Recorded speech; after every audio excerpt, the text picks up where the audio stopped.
Hola amigos televidentes, muy buenas tardes y bienvenidos todos a esta, la segunda emisión de El Noticiero. Estamos listos ya junto a todos nuestros equipos periodísticos desplegados en todo el país. En pocos minutos estaremos conversando con Ailis Morán. Mientras tanto nos conectamos de inmediato con nuestro compañero Leonardo Flores, quien nos tiene noticias precisamente sobre el arquero de Barcelona Sporting Club, Justin Cornejo, quien sufrió un golpe en la cabeza y está precisamente ahora hospitalizado. Leonardo, muy buenas tardes. Tú nos cuentas más sobre su estado crítico desde la clínica en Guayaquil. Adelante, Leonardo. Buenas tardes.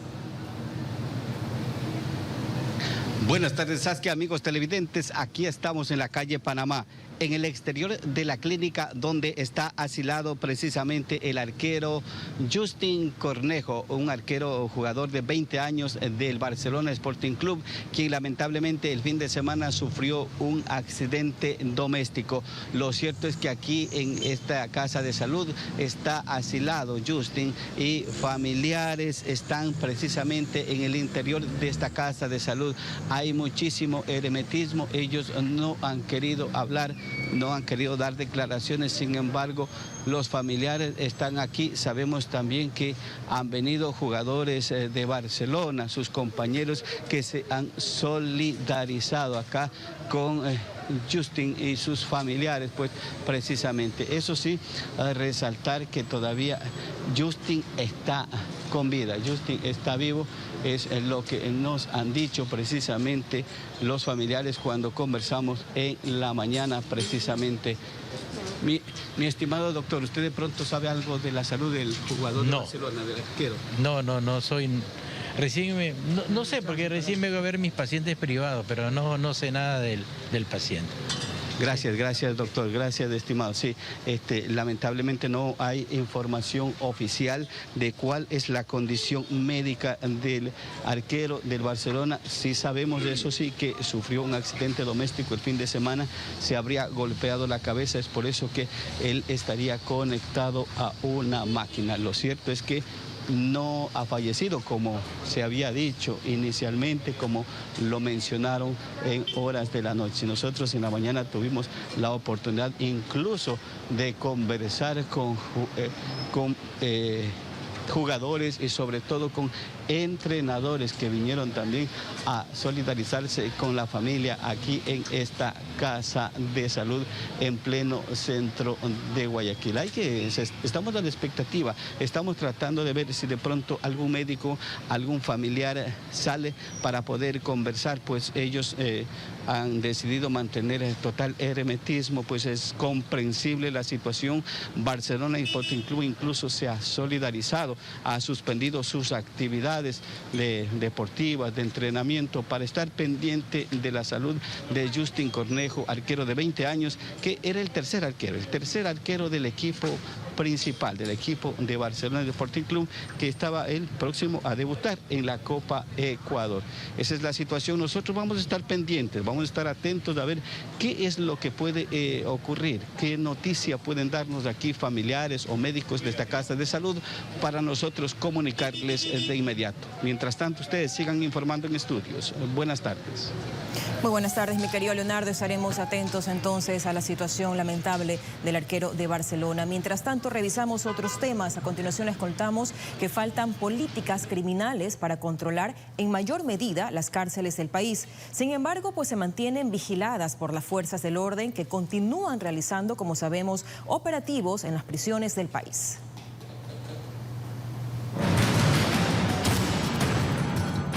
Los constantes operativos en las cárceles del país ha permitido controlar en gran medida el ingreso de drogas, armas y municiones. Para expertos en el sistema judicial y seguridad existen políticas criminales que faltan implementarse para poder mermar algunos inconvenientes en estos reclusorios. Creo que la primera opción que tenemos como Estado ecuatoriano y la seriedad que debería implementarse para contrarrestar este flagelo es una política criminal seria.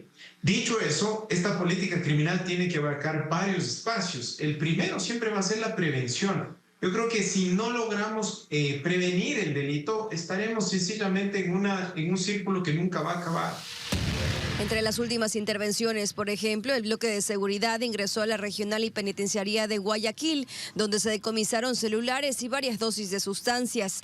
En ocasiones, el director del SNAI ha mencionado que desde este servicio se trabaja en mejorar las medidas. Con el control de los centros de privación de libertad, se ha reducido, ¿no es cierto?, las actividades delictivas. Sin embargo, hay quienes señalan las carencias de este organismo, sobre todo en aspectos que se puedan mejorar. Tenemos que tener la vista en cuál es el futuro del SNAI, Carla. Si nosotros tenemos un SNAI debilitado, con corrupción interna, con ni siquiera los elementos necesarios de seguridad, por ejemplo, armamento letal, ni siquiera tiene armamento letal porque así lo han decidido nuestros asambleístas. Entonces, esas son las cosas de fondo que creo que se tienen que poner en una política criminal y tienen que estar clara al momento de ejecutarse. Y la importancia de la creación de la cárcel de máxima seguridad. La infraestructura tiene que ser, obviamente, infraestructura de punta y que ayude. Entendemos que el señor presidente ha puesto ya la primera piedra en Santa Elena. Y creo que esto, lo que esperamos todos es que obviamente se lo logre cumplir cuanto antes. Desde que se ha declarado el último estado de excepción, no se han registrado desmanes en las cárceles. La inhibición de las comunicaciones entre reos ha permitido que los cabecillas no puedan operar como en anteriores ocasiones. Carla Santana, TC Televisión. También les contamos que en Esmeraldas el ejército capturó al Calvo, quien escapó de la cárcel y está involucrado en la masacre de pescadores, esto en un puerto artesanal en abril del año pasado. El ejército informó que detuvo a Jairo O.O., alias Calvo, en un operativo por las riberas del río Esmeraldas. El detenido sería responsable de la masacre en el puerto artesanal pesquero en abril de 2023. Alias Calvo se encuentra vinculado a extorsiones y a presuntos asesinatos. Él es parte de los 48 reos prófugos de la cárcel La Libertad de Esmeraldas.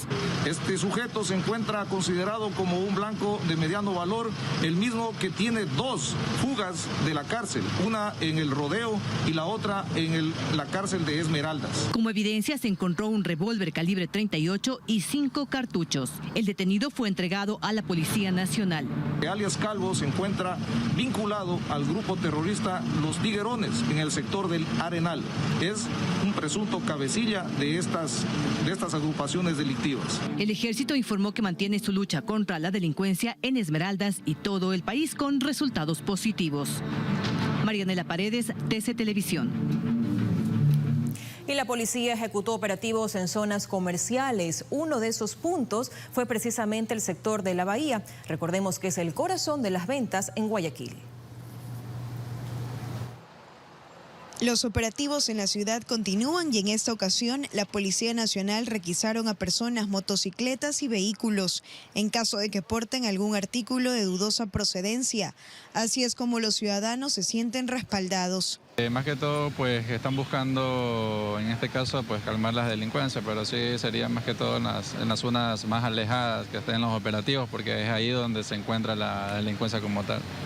Para precautelar la seguridad de cada quien, el usuario y también los transportistas. Los vehículos serán detenidos para supervisar que su documentación esté en orden y que las motos no estén reportadas como robadas o los vehículos plaqueados. Sí ha reducido considerablemente lo que son los delitos. De igual manera tenemos contacto directo con los propietarios de los locales comerciales del sector.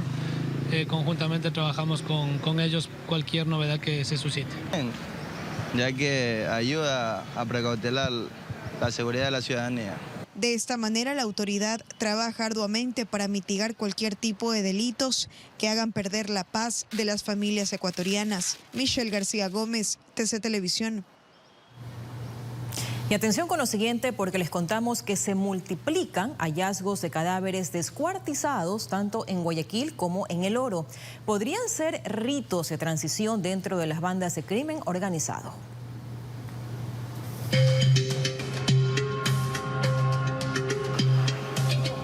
Se multiplican hallazgos de cadáveres descuartizados en Guayaquil y en El Oro.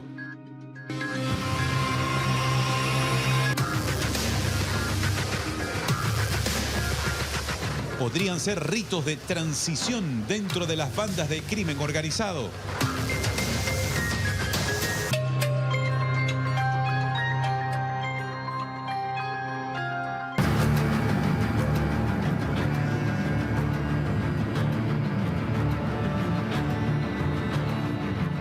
La violencia extrema luce así. En sacos de yute o fundas para basura se han encontrado recientemente cuerpos desmembrados.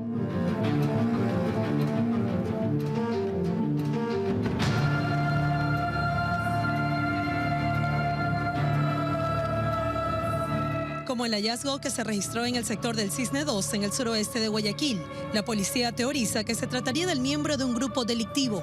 Y es que el pasado 13 de julio de este año, el cadáver masculino estaba dividido en varios sacos de yute, colocados al pie de una cancha de uso múltiple, ubicada en la intersección de las calles 11 y la E. Tras el trabajo de medicina legal, se pudo comprobar que el cadáver reflejaba signos de tortura, lo que evitó que sea identificado con facilidad. A decir de expertos, esta violencia que parece haber sobrepasado los límites debe evitarse a que se normalice a toda costa en nuestra sociedad. Dentro de lo social entendemos que hay lógicas de banda donde se enmarcan actos violentos y allí también pueden ser como ritos de transición. Sin duda, esto no se lleva a cabo sin una constitución subjetiva de una persona que esté dispuesta a presentarse a esto, ¿no? No cualquiera va a acceder a esto. Entonces hay que ver cuáles son esas historias subjetivas, esas constituciones subjetivas donde una persona se puede poner en estos lugares. Hay que considerar también que si es posible un trabajo, va a ser más con adolescentes y con jóvenes que con adultos, ya que ellos todavía están en un proceso de construcción subjetiva de esta personalidad, entonces se puede llevar a cabo un trabajo que posibilite, si esta persona desea o no, un intento de rehabilitación. En años anteriores no se registran hallazgos consecutivos de estos restos. Por 5 días han aparecido cuerpos desmembrados en Guayaquil. Un cadáver que se encuentra envuelto en un saco de yute, siendo de tal manera que inmediatamente se llamó a la unidad de DINASET para que realice las diligencias investigativas.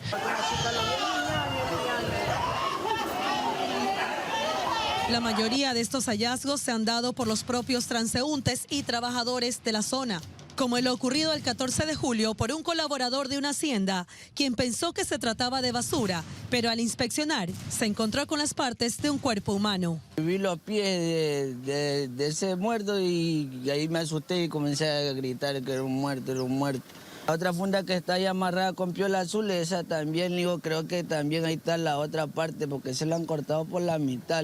Los execrables hechos se han registrado en las cooperativas Valerio Estacio, Nueva Prosperina y en el suroeste de la ciudad. La Policía Nacional investiga estos hechos, primero para poder identificar a la víctima y luego dar con los responsables. En uno de estos casos existía un letrero en los sacos de yute con las palabras "los carnes fritas". Entre las hipótesis de los uniformados, podría tratarse de retaliaciones entre bandas. Diríamos que las personas que cometen estos actos muchas veces están dentro de lógicas de banda, donde se juegan jerarquías también. Sí puede volver a cometer, porque justamente en tanto que no hay un límite, se juega un goce en esa persona que llega a cometer estos actos. Es decir, se juega algo de esa propia agresividad sin límite que es puesta en acto en otro. Y en eso obtiene también un placer. Entonces, eso, cuando estamos hablando de estructuras que pueden ser perversas, de estructuras donde hay un conocimiento, no es que hay una pérdida de realidad, sino que es alguien que tiene intención, es alguien que sabe lo que está haciendo, se puede constituir justamente como algo que puede ser sintomático o puede volverse a llevar a cabo, es decir, puede repetirse. Porque justamente como no tiene estos límites y existe allí algo en acto que pone en juego un goce propio, va a buscar otra vez tener el espacio o poder llevar a cabo estos actos. En todos los casos, personal de criminalística ha recabado los indicios necesarios para poder esclarecer estos hechos violentos. Por el momento, entre las hipótesis están de que los hombres han sido asesinados en otro sitio y luego abandonados en estas zonas despejadas. La policía continúa con las investigaciones para saber si se trata de una agrupación delictiva o de una persona en específico que, como aseguran los expertos, puede hacerlo por paga y placer. Vanessa Filella, TC Televisión.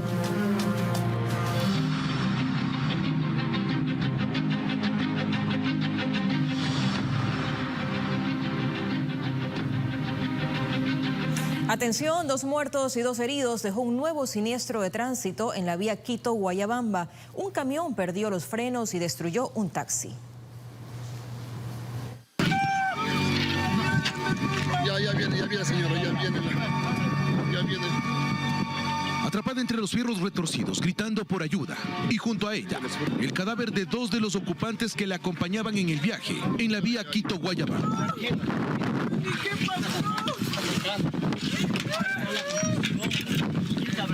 Un nuevo siniestro de tránsito que mancha de sangre las vías del Ecuador, que según las primeras investigaciones, aparentemente el camión que llevaba alimento para pavos habría perdido los frenos, impactándose contra otros automotores. Se le ha ido los frenos. Alguien, una cuchilla, alguien. Buenas tardes, una cuchilla.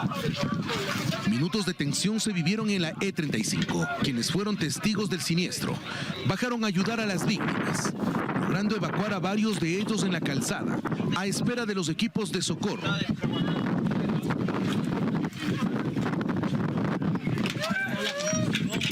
Como es de costumbre en este tipo de hechos, del conductor del camión poco o nada se sabía, pues habría fugado del lugar, dejando a su espalda una estela de dolor y tragedia que tal vez pudo evitarse, pero que solamente las investigaciones esclarecerán si es que existió responsabilidad en el estado del automotor en el cual se transportaba. El conductor no se encontraba aquí presente, tenemos del otro vehículo pesado, el conductor se encuentra en calidad de aprendido, y lo cual también tenemos, como le indicaba, el conductor del vehículo taxi que se encuentra fallecido.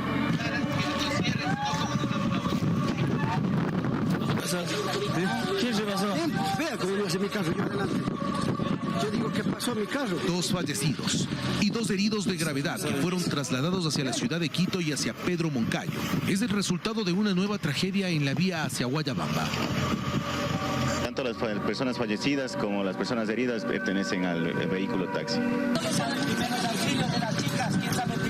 Mientras se continúa con la investigación pertinente para esclarecer el grado de responsabilidad de cada uno de los conductores en este siniestro de tránsito, pues uno de los choferes que se encontraban en el lugar y que también resultó afectado fue detenido mientras se continúa con las investigaciones pertinentes. Su trabajo fue hacer las labores de rescate, atención prehospitalaria y ahora dejar el lugar completamente seguro. La Policía Nacional ya se encuentra rastreando al posible responsable de este siniestro, pues con la empresa que lo contrató para que realice el traslado del alimento para las aves, se ha coordinado en las acciones para empezar a buscarlo y con ello llevarlo ante las autoridades competentes. Siniestro de tránsito que tal vez pudo evitarse por una posible negligencia o descuido que hoy deja muerte.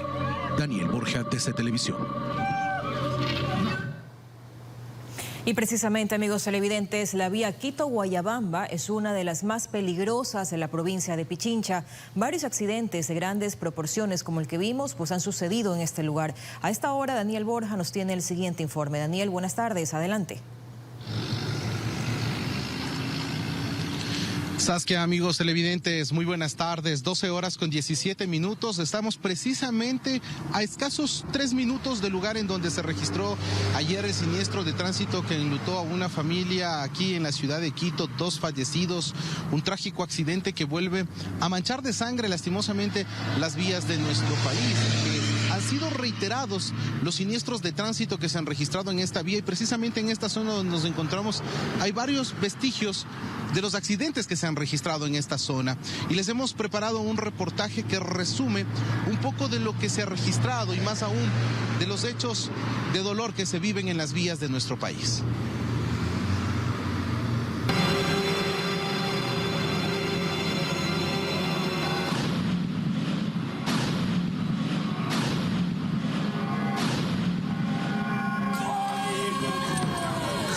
Imágenes como estas se repiten a diario en las diferentes vías del Ecuador. Inocentes pierden la vida, quedan heridos y otros incluso hasta mutilados a causa de un siniestro de tránsito que pudo evitarse. Las principales causas en los siniestros de tránsito son la impericia de los conductores, incluido a ello los daños mecánicos en los vehículos, junto con el desconocimiento de las normas de tránsito, pues es una de las problemáticas que durante varios años se ha venido registrando, y más aún, pues la misma Agencia Nacional de Tránsito ha eliminado más de 35,000 licencias de conducir que fueron entregadas de forma fraudulenta y que son causa también de estos hechos. Los siniestros de tránsito son culposos. No es que son hechos que se producen por azar, y la norma lo establece. Son hechos culposos que se los puede evitar, que se los puede prevenir, justamente para no caer en la contravención o en la infracción o en el delito de tránsito. Hace pocos años, en la vía Quito-Guayabamba, Joana Navarro perdió a su hija en un trágico accidente. Una conductora en aparente estado de embriaguez chocó su vehículo, invadiendo el carril, y sin ningún peso huyó del lugar. La responsable de este siniestro no enfrentó a las autoridades de justicia, pues logró huir del país. Viajamos a un país vecino y en este país tampoco encontramos justicia. Parece que es como una norma general en nuestros países, quizás latinoamericanos, que no se pueda confiar en las autoridades. Le dejaron en libertad porque se logró capturar a esta persona ya.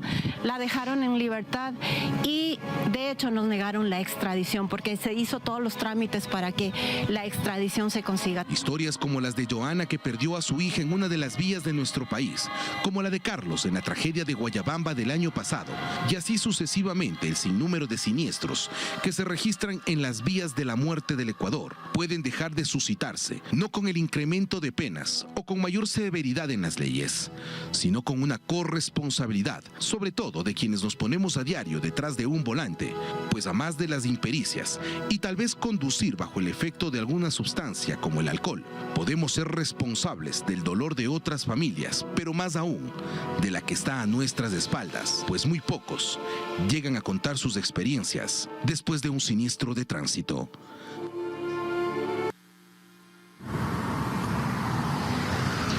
Así es, amigos televidentes, es lo que se registra en las vías de nuestro país. Y exactamente estamos hace aproximadamente que 1 año, 2 meses de la tragedia que se registró aquí mismo en el sector de Guayabamba, en donde un vehículo que transportaba gaseosas, hace pocos metros de donde nosotros nos ubicamos, el año pasado, exactamente el 27 de mayo del 2023, quitó la vida a 3 personas, a 3 familias que fueron siniestradas en estos incidentes y que lastimosamente también se registró en ese siniestro. 20 personas resultaron heridas, gravemente heridas, que incluso varios de ellos aún se encuentran en procesos de recuperación tras ese incidente de tránsito que tal vez pudo evitarse, y es lo que decían las autoridades en aquel entonces, que las fallas mecánicas que se habrían registrado en esos vehículos pueden haberse evitado haciendo mantenimientos preventivos a las unidades, y más aún que hoy por hoy incluso las revisiones técnicas vehiculares de los vehículos a nivel nacional tienen que realizarse de forma exhaustiva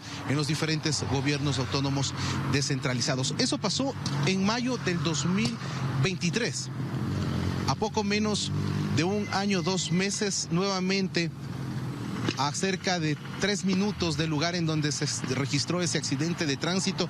El día de ayer, en el sector del Pisque, se registra un nuevo siniestro que enluta a familias ecuatorianas, en donde 2 personas fallecieron lastimosamente. Una mujer que ustedes vieron en las imágenes quedó gravemente herida, atrapada entre los fierros retorcidos del taxi que fue golpeado por este camión que transportaba alimento para aves, y que lastimosamente 2 de los ocupantes fallecieron en el lugar, y que los otros 2 se encuentran gravemente heridos. Uno de ellos, según lo que hemos podido recopilar información por parte de los estamentos de control, se encuentra en cuidados intensivos, gravemente heridos, y que está recuperándose de sus heridas. Es la información que se genera, amigos televidentes. Las debidas precauciones aquí en la vía E35, principalmente en el tramo que comprende entre Quito hacia Guayabamba.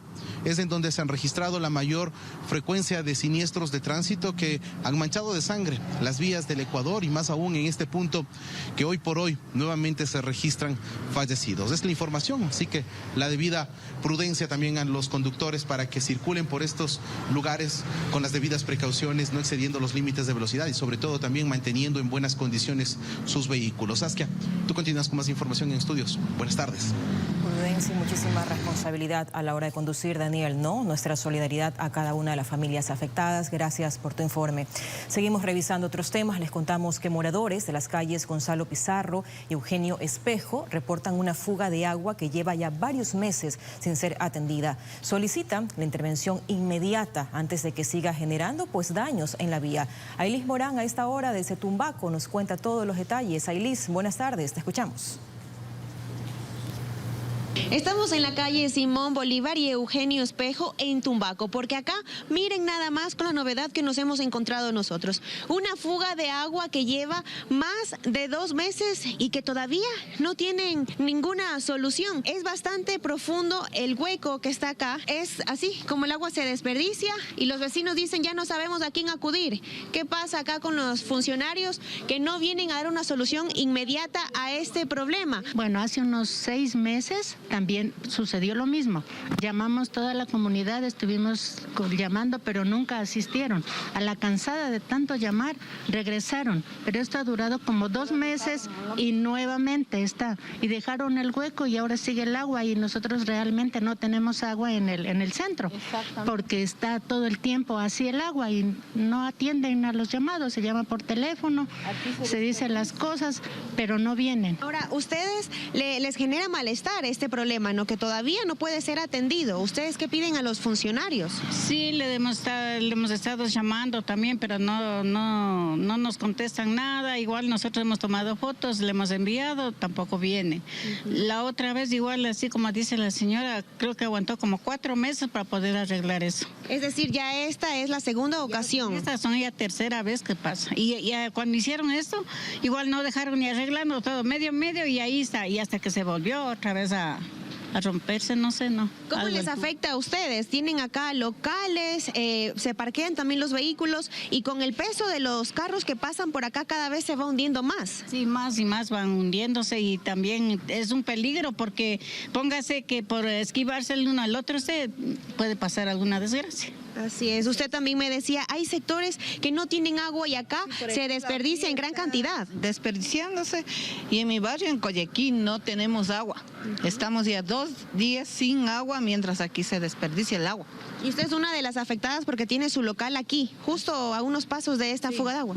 Sí, porque la verdad, como siempre, los carros pasan, saltan, botan el agua por todo lado y el hueco que está ahí, hay peligro para los carros que estén topándose a cada rato. Listo, mi vecina. Bueno, una vez más, nosotros esperamos que puedan venir, dar una solución inmediata, porque no es posible que acá se siga desperdiciando el agua cuando hay sectores que realmente lo necesitan. Nosotros, desde el sector de Tumbaco, hacemos un llamado de atención a los moradores para que vengan y de una vez por todas puedan arreglar este problema que tienen acá, ya no reciente, sino de varios meses. Con esta información yo me despido, pero ustedes tienen más en estudio. Buenas tardes.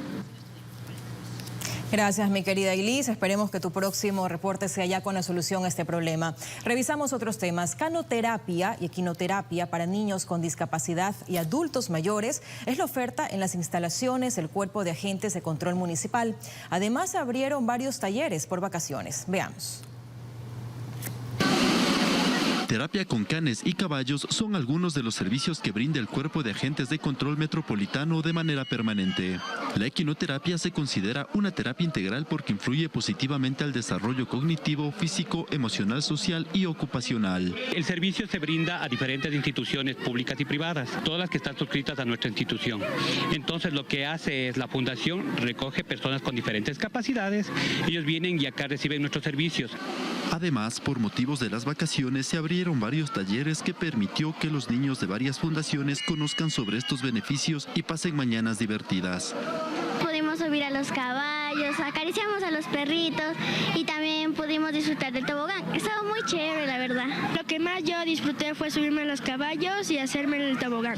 Los seres humanos tienen una afinidad innata por la naturaleza y para vincularse emocionalmente con otros seres vivos. Y es que estar en contacto con ellos aporta enormes beneficios. A lo que reciben la terapia, por ejemplo, el perrito está acostado, la persona escucha sus latidos y empieza a relajarse.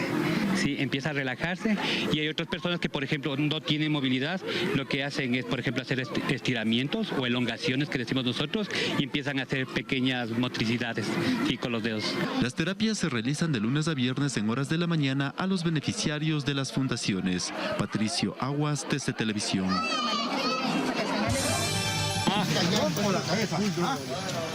Búsqueda implacable de guardias terroristas. En uno de los sitios allanados había un sistema completo de circuito cerrado. 5 personas fueron acribilladas con fusiles en el interior de una casa en el sur de Guayaquil.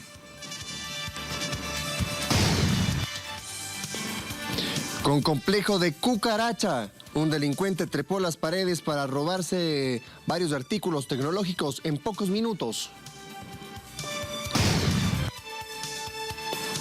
Hospitalizado Justin Cornejo, arquero de Barcelona, que sufrió una caída y su familia teme por la gravedad de su estado. Un funcionario de la UAFE fue detenido en operativo por presunto lavado de activos. Esto sucedió en Quito.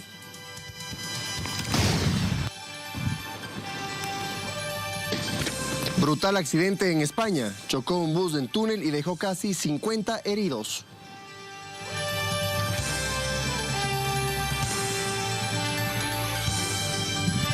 Mucha atención, amigos televidentes. Varios asesinatos en peluquerías en la ciudad de Quito. Saskia. Así es, Carlita, pues los policías y especialistas coinciden en que estos sitios, y que son muchos en el país, son usados para el microtráfico. Aquí los detalles. Dicen que han disparado. Son varios los ataques que se han registrado en peluquerías de la capital. Asesinatos que se realizan a la luz del día, pues a decir de los moradores no hay horario definido. En el día, en la noche igual es peligroso, cualquiera no. Motorizados que entran con un blanco fijo y que los testigos prefieren no entrar en detalles, pues tienen miedo de que se tomen represalias. Pero a ellos les dejan sin poder reaccionar y lo único que hacen es esconderse. Nada, nosotros estamos trabajando con mi esposa. Lo único que hicimos es botarnos al piso porque la gente que estaba afuera también comenzaba a gritar balacera y se metieron a la farmacia, pues y todos nos metimos debajo de hacia el piso nos botamos. A decir de la Policía Nacional, los ataques en estos lugares comerciales son cuestiones de venganza. Esto por el microtráfico en las zonas. Se une la usura con el sistema, con la venta de sustancias sujetas a fiscalización. Todos sabemos que es por territorio, expendio de sustancias sujetas a fiscalización. Es más, ahí se reúnen gente o personas de dudosa procedencia. El 12 de julio de este año se reportó el último de ellos en el sector de la Roldós, en el norte de la ciudad. Compañeros, ya que aquí en la Roldós hubo una balacera, está cerrado el paso, tendrán cuidado en la principal. Producto de esto, 3 personas resultaron muertas y una herida. Para el especialista se trata de una estrategia que han usado los delincuentes para poder mantenerse. Hay una política de Estado donde dice que va a contrarrestar el crimen organizado. Tienen que diversificar su trabajo a nivel local. ¿Cómo lo diversifican? Con extorsiones, con secuestros, con sicariatos. Los moradores exigen que haya más seguridad en los lugares críticos, pues de cierto modo la inseguridad que enfrentan denota directamente en la pérdida de clientes. O sea, más control policial, eso, para tener seguridad nosotros. Según datos de la Policía Nacional, ahora se realizan las investigaciones para verificar el historial de las víctimas, que en la mayoría de los casos tendrían antecedentes penales. Alejandra Cueva, TC Televisión. 12 horas con 32 minutos y mucha atención. La Policía Nacional intervino en una zona que sería el centro de operaciones de una agrupación delictiva.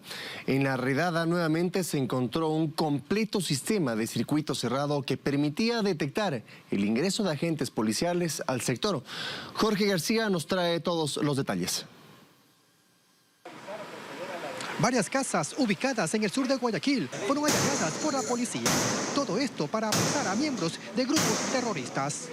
por información reservada, nos indican que 2 lugares que nosotros estamos interviniendo en este momento se dedicarían al microtráfico. Conocemos de extraoficial que en uno de estos lugares estaría guardado un alias Chuleta, que era a quien iba el atentado el fin de semana.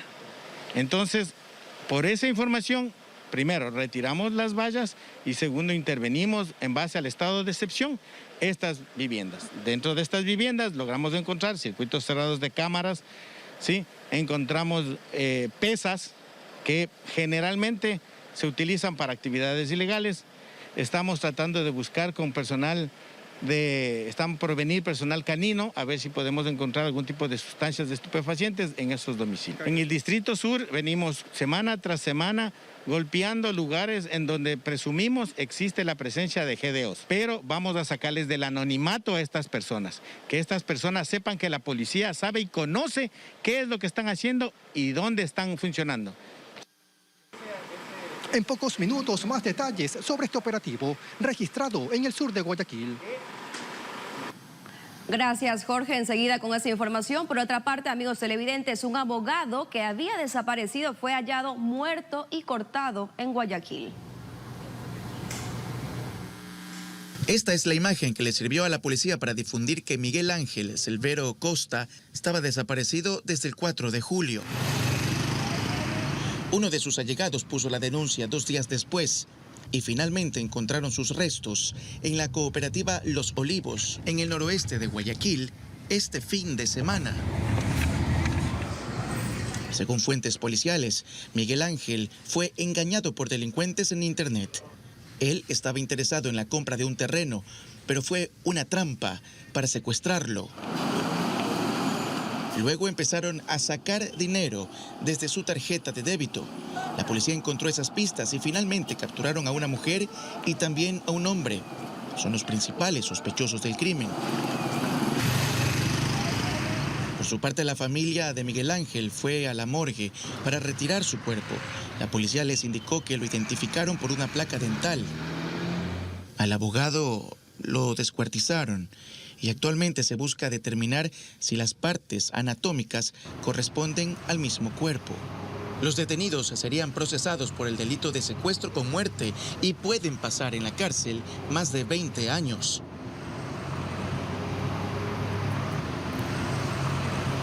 También les contamos sobre un funcionario de la Unidad de Análisis Financiero que fue detenido por su incremento sin justificación de su patrimonio en $9 millones. Daniel Borja a esta hora con el siguiente avance. Así es, son 3 personas las que fueron detenidas por la Policía Nacional y la Fiscalía General del Estado implicadas en presuntamente el lavado de activos, un delito que se sanciona según el Código Orgánico Integral Penal de nuestro país con una pena privativa de la libertad que podría llegar hasta los 13 años de cárcel. Información importante que le contamos en los próximos minutos en el noticiero Segunda Emisión. Uno de los funcionarios que fueron detenidos pertenecía a la Unidad de Análisis Financiero, quien aparentemente ocultaba información para evitar el rastreo de las transacciones ilícitas de más de $9 millones que según investigación de la Fiscalía General del Estado detectó en este delito. Detalles de esto y mucho más en el noticiero Segunda Emisión, así que no se lo pierda.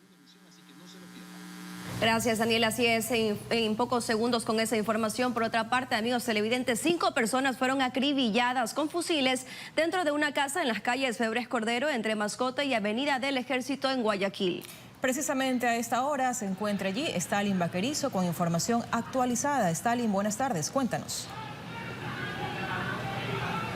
Compañeras, amigos televidentes, muy buenas tardes. En efecto, estamos aquí tratando de conocer más detalles acerca de este ataque armado registrado aproximadamente a las 7 de la noche aquí en este punto donde estamos ahora. Ingresaron los matones a esa vivienda que vemos ahora mismo en pantalla, pero antes dispararon en los exteriores también donde estaba un grupo reunido. Había una persona que circulaba en una bicicleta, fue a la primera a quien le dispararon en la cabeza, según lo que hemos conversado con con los residentes de aquí, de este sector, quienes se muestran un tanto preocupados porque si bien algunos conocían que estas personas o algunas de estas personas tenían antecedentes penales, pues otros no sabían que estaban rodeados de personas presuntamente integrantes de una banda delictiva.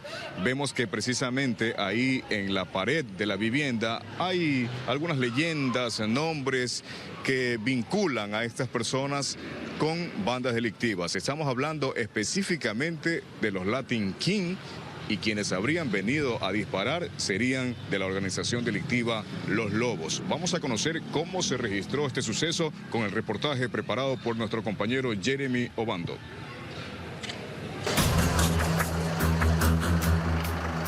El crimen tuvo lugar en el interior de una vivienda ubicada en las calles Febres Cordero entre José Mascote y Avenida del Ejército. Según versiones oficiales, las víctimas fueron baleadas mientras estaban reunidas por varios gatilleros que llegaron en un automóvil. Por versiones de moradores indican que un vehículo blanco tipo Jeep, llegan dos sujetos, ingresan a dicho domicilio y propinan los disparos, y producto de ello, en el interior primeramente se encontró 3 fallecidos. Los otros 4 fueron trasladados a casas de salud, en donde 2 ya fallecieron. Los agentes en primera instancia encontraron 22 restos de balas y tras realizar el levantamiento de información ya pudieron identificar a los fallecidos.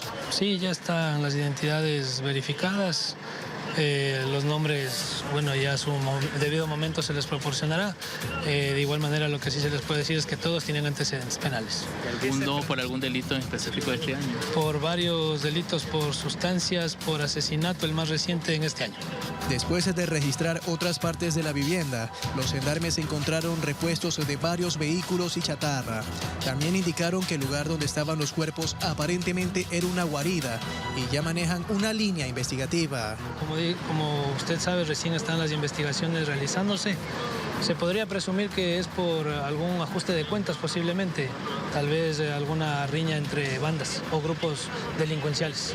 Hasta el cierre de este reportaje se desconoce el estado de salud de las 2 personas heridas y la policía indicó que mantendrá las investigaciones para poder ubicar a los responsables de estas muertes violentas.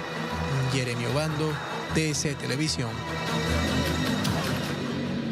Y es importante ir actualizando la información porque si bien escuchábamos en este reportaje al agente de la policía que mencionaba que todos tenían antecedentes penales, con la investigación ya actualizada se conoce que 3 no tenían antecedentes penales, los demás sí. Uno de ellos al menos 11 procesos desde 1997 hasta el 2022.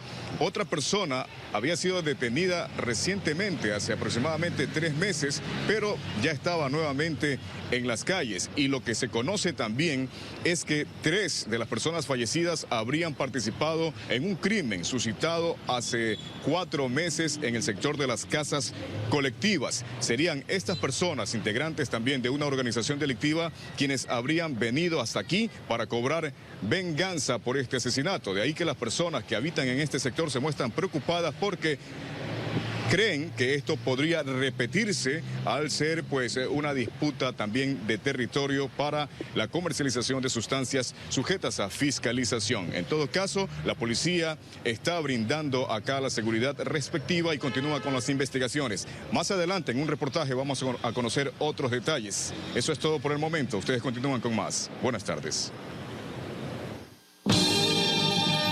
Amigos televidentes, mucha atención. Cuando son las 12 horas con 41 minutos le contamos que un cuerpo descuartizado fue hallado en una bananera. ¿Quiere saber dónde? Se lo contamos luego de esta pequeña pausa comercial. Volvemos.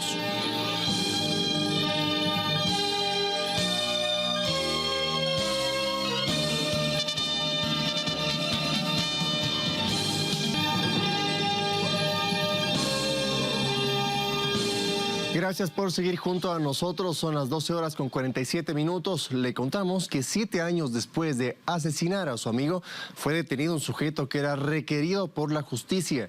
Fernando Escurra nos trae un avance del tema. Un peligroso asesino fue extraditado desde Colombia, donde fue capturado en el año 2017, mató a su víctima de varias puñaladas y abandonó el cadáver en un hostal de la provincia de Santo Domingo de los Áchilas. Más detalles los vamos a conocer en minutos nada más en esta emisión de El Noticiero. Manténgase en nuestra sintonía.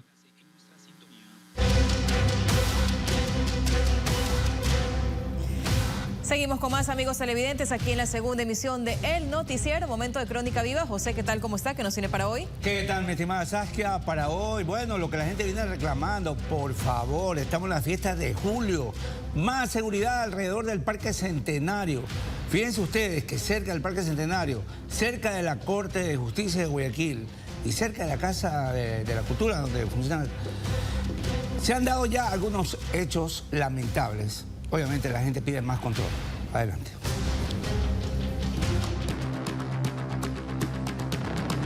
Bueno, como ya lo habíamos dicho, es evidente que este sector se ha convertido en zona roja, lamentablemente, desde hace algún tiempo atrás. No solamente por los sicariatos que se han dado acá, sino por una serie de hechos violentos que se han suscitado inclusive dentro del parque. La presencia de personas indeseables. Hay mucha gente que ingresa a este parque mucho a pasar el tiempo, a estar consumiendo alucinógenos. Ya la policía ha realizado operativos, pero esta gente vuelve nuevamente, que van engorrados, con cigarrillos en la mano. ¿Qué hacen estas personas dentro del parque sin ningún tipo de control? ¿A qué se dedican estos jóvenes a esta hora de la tarde cuando deberían estar estudiando, trabajando? Esa es la pregunta que nos planteamos. Obviamente no hay denuncias de parte de personas que han sido afectadas, pero la verdad es que aquí hay bastante gente rara. Amigos, esto es lo que se ve dentro del parque, lamentablemente. Miren ustedes estos tres personajes que están aquí, el uno de gorra, el otro, están en este momento consumiendo sustancias. Estos señores se aleja el de negro. Obviamente esto se necesita algún tipo de control dentro del Parque Centenario. Aquí se ve que la gente consume libremente. ¿Pueden hacer algo? Estamos haciendo los registros y retirando a las personas para evitar el consumo, ya que eso es una iniciativa para que cometan actos delictivos. La policía no quiere dar mayores cosas, obviamente. Están haciendo su trabajo de inteligencia, nosotros entendemos hasta cierto punto. Y aquí hay muchas cosas, muchas delincuencias, aquí se drogan muchas personas, están drogándose. Y esos son los que comienzan y nos causan los robos. Aquí en el centro, cuando antes no había absolutamente nada, cuando antes podíamos caminar con tranquilidad, antes podíamos llevar nuestra maleta, nuestro bolso con tranquilidad y no nos sucede nada. Y ahora imagínense lo que está sucediendo. ¿Te acuerdas cuando antes nosotros ahí pasábamos, nos sentábamos, podíamos pasar por aquí y caminar con tranquilidad? Ahora no, están en todas las partes ahí con su droga y todas esas cosas. No podemos seguir así. Bueno, esperamos que las autoridades definitivamente hagan redadas permanentes, pues no son 4 ni 5 los consumidores, son bandas de consumidores que se reúnen ahí en el Parque Centenario y obviamente los que menos van son los niños y las madres de familia porque tienen temor. Vámonos al otro UPC restaurado. Esta es una buena noticia para quienes viven en el suroeste de la ciudad. Otro UPC que también fue víctima de la delincuencia ahora está restaurado. Se lo contamos.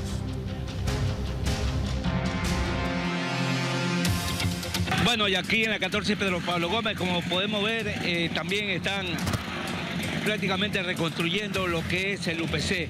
Recordemos que este UPC fue baleado, aquí murieron 2 policías que fueron sorprendidos un mediodía cuando varios sujetos llegaron a un vehículo y balearon a los agentes que se encontraban dentro de la unidad policial.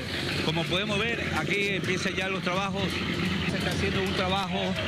Prácticamente se está poniendo, enluciendo lo que son paredes, lo que es el trabajo ya de techo, allá están tumbados. Aquí podemos ver el gran trabajo que se está llevando, se están enluciendo ya las paredes, dejando el UPC como tiene que ser, como los policías se merecen. Todo esto se está reconstruyendo. Todo está volviendo ya a lo que es la normalidad de la cantidad de sacos de cemento que se está utilizando para reconstruir este UPC. La verdad que la ciudadanía se encuentra contenta, satisfecha de estos trabajos que se están llevando a cabo en Luciano. Caballero, ¿qué tiempo más o menos se va a demorar este trabajo? un mes con todos los arreglos y todo.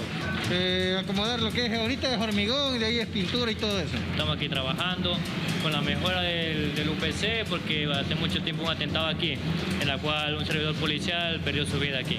Y muchas gracias a ustedes y a la comunidad que nos está apoyando aquí en lo que es la renovación del UPC. Hay que apoyar a la Policía Nacional, sobre todo ahora que se está haciendo los trabajos ya de remodelación. Sí, para que gracias a la comunidad, gracias al señor alcalde que nos está dando la mano, está modelando el UPC para un buen vivir también de los compañeros policías. Dándole duro para que quede nuevamente un UPC llamativo. Deberían estar así, los UPC bien organizados, bien... Eso está bien. Normalmente ya estos negocios aquí abrían muy tarde, abrían 11 de la mañana, el caballero ya de las 9 de la mañana ya tiene abierto el negocio. Eso es un síntoma, obviamente, de que las cosas están mejorando. Y trabajar y nada más, trabajar para poder salir adelante. Sirve bastante para toda la comunidad de aquí, para sentirnos respaldados. Bueno, lo importante es que la policía tenga un lugar decente y seguro para poder trabajar y poder cumplir con la comunidad. Ojalá esto no sea algo temporal, sino que permanente y que se restauren todos los UPC. Vámonos a un asunto que ha dado que hablar en los últimos días, y es que un hombre fue observado cómo envasaba agua en una botella plástica en las calles de Guayaquil. Esto trajo muchas dudas. Nosotros investigamos el caso y les tenemos un informe.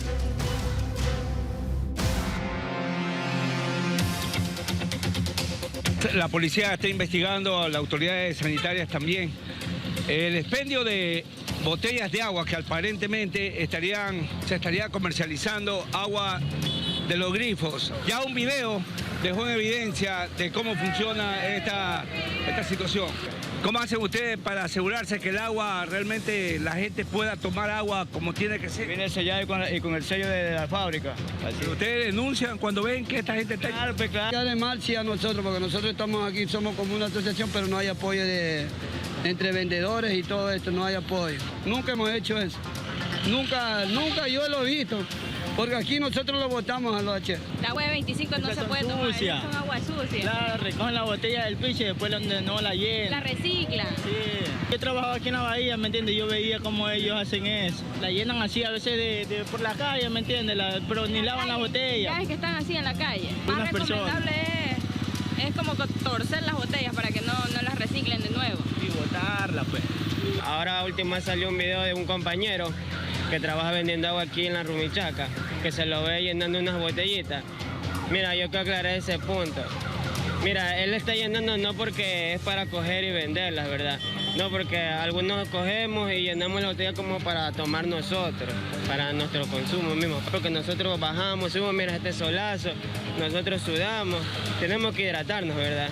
Y tómense la botella que ustedes están vendiendo, pues la sellada. Es porque por eso es que uno trabaja para ganar, no para tomárselo uno mismo, pues. Mira, te doy un ejemplo, mira, ¿ves? Que tú ves la botella, tú la ves sellada, ¿sí te dan cuenta, ves? Selladita, ¿ves? Ya, mira, selladita, ¿sí la ves? Y yo cada vez que vendo agua le digo a las personas que me compran, revisen la que esté selladita y que no esté abierta para que ellos me puedan comprar, porque es verdad, sí hay personas que la llenan, pero esas son otras personas que dañan el trabajo de uno. Claro, pues mira, ves que tú ves que el agua se calienta, uno la viene a cambiar aquí mismo en la botella de agua y la compramos de paca, si te das cuenta. Claro, de paca, mira, ves, no es que uno la llena como dicen algunos, ¿sí me entiendes? No, nosotros compramos directamente de la fábrica y les abastecemos a ellos. Estamos una distribuidora reconocida, entonces no vamos a alcahuetear eso, ese tipo de cosas, obviamente. Bueno, muy bien, ahí la responsabilidad de las autoridades de salud. Tienen que tener mucho cuidado, pues nunca faltan los avivatos. Y esta noche, en alerta roja, las fiestas de Guayaquil se han prendido, pero también preocupa a los padres de familia que deben estirar el dinero hasta donde más pueden para comprar los diferentes vestidos, utensilios que se van a utilizar en las fiestas, en los desfiles. Esto es un gasto extra que obviamente los padres de familia lo asumen. Hoy les tendremos un informe completo a partir de las 11 de la noche, obviamente aquí por TC. Adelante. Estaremos atentos, José. 11 de la noche es la cita, amigos televidentes. Y atención, porque desde el 10 de agosto, tener mínimo el primer año de bachillerato será obligatorio para obtener la licencia tipo C. Juan Pablo Ruiz nos trae un avance. Buenas tardes. Más adelante en el noticiero, a partir del 10 de agosto entran en vigencia las reformas a la ley de tránsito que, entre otras normativas, contempla para los nuevos conductores que busquen acceder a una licencia tipo C, que les permite conducir taxis, camionetas de transporte y furgonetas, tendrán la obligación de tener como mínimo primer nivel de bachillerato. Este reglamento entrará en vigencia a partir del 10 de agosto. ¿Qué pasa con quienes ya tenían la licencia de conducir y no tienen bachillerato? Se lo contamos en breve, aquí en el noticiero. Continuamos con más. En la Asamblea se conformó el Frente Parlamentario contra el Tráfico Ilegal de Combustible. La primera denuncia que investigarán es la que vincula al alcalde de Guayaquil, Aquiles Álvarez. Cristian Hidalgo con un informe. Ponga mucha atención porque acá en la Asamblea Nacional se conformó un frente parlamentario de lucha contra el contrabando de combustibles y sus derivados. Los asambleístas que conforman este frente dijeron que la primera denuncia que investigarán tiene relación con la que fue presentada en contra del alcalde de Guayaquil, Aquiles Álvarez, por supuesto tráfico de combustible a través de algunas empresas. Presentaron un esquema que más adelante se lo daremos a conocer. Todos los detalles, entonces, acá en la segunda emisión del noticiero. Los esperamos.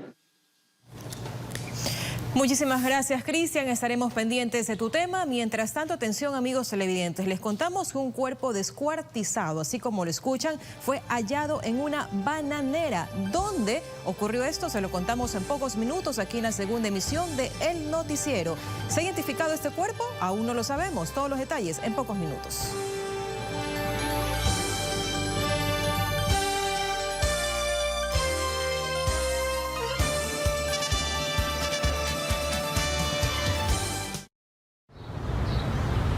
Perdóname, se me hizo súper tarde. Tranquila, no te preocupes, pero cuéntame qué te pasó. Te cuento que no pude sufragar en las últimas elecciones y necesito presentar el certificado de votación para vender mi vehículo.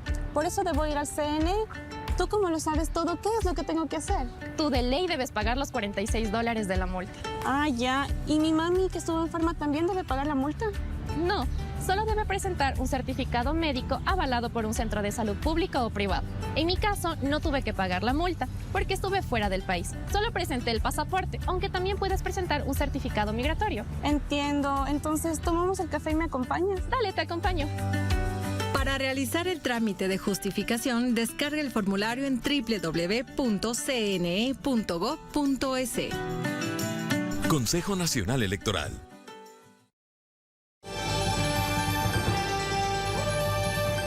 Con más información, amigos televidentes. Según datos de la Policía Nacional, en lo que va del año se incautó alrededor de 160 toneladas de droga. Así es, y para los expertos, estas cifras son el resultado de la declaratoria del conflicto armado interno en nuestro país. El 10 de julio del 2024, el operativo Cero Impunidad 1021 incautó 245.980 gramos de cocaína. Esto fue en Guayaquil. El aprehendido, un hombre de 49 años. Y el lugar, una bodega donde habían cartones para la supuesta exportación de flores. Hemos hecho el análisis de las exportaciones y estas podían ser destinadas hacia los Estados Unidos, Holanda, Ucrania o Italia. El mismo día, en la operación Cascada en la provincia de Imbabura, se localizó un compartimiento oculto en un vehículo. Encontramos 193 paquetes tipo ladrillo, lo cual nos dio como resultado a 193.000 gramos de clorhidrato de cocaína. Hablamos de 1.930.000 dosis de droga.